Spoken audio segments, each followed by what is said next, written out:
Thanks for joining us over the air and streaming on the WQAD app.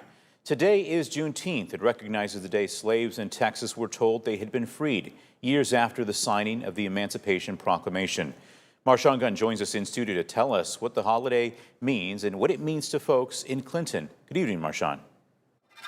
Good evening, John. Juneteenth became a federal holiday in 2021. For many, it's likely a day to be out enjoying the extra day off of work, but there's a lot more to the story of the holiday. I spoke with community members in Clinton about how Juneteenth came to be and why they're continuing to teach others about the holiday. There's so little knowledge amongst most of the American public as to just what it is. People in Clinton are learning about the meaning of Juneteenth.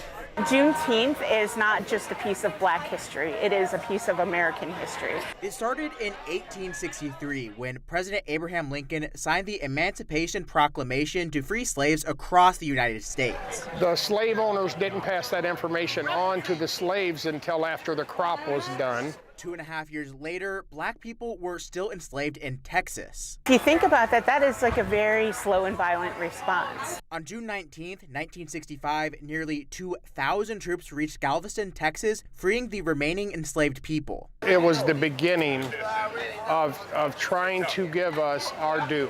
Over 150 years later, President Joe Biden declared Juneteenth a national holiday. The reality of the situation is that Juneteenth is all of our history, not just one cultural group's piece of history. Today, June 19th is looked at as a celebration. There is something to be said for being able to turn violence that any person has experienced into joy and love and care. I think you can look around and see all the people here that, this is what we do. This is a celebration of peace and coming together. In Clinton, the day is more than looking back.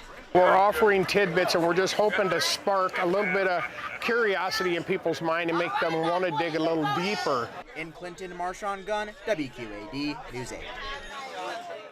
And there is plenty of different Juneteenth events happening this weekend. For a full list, you can head to our website, WQAD.com.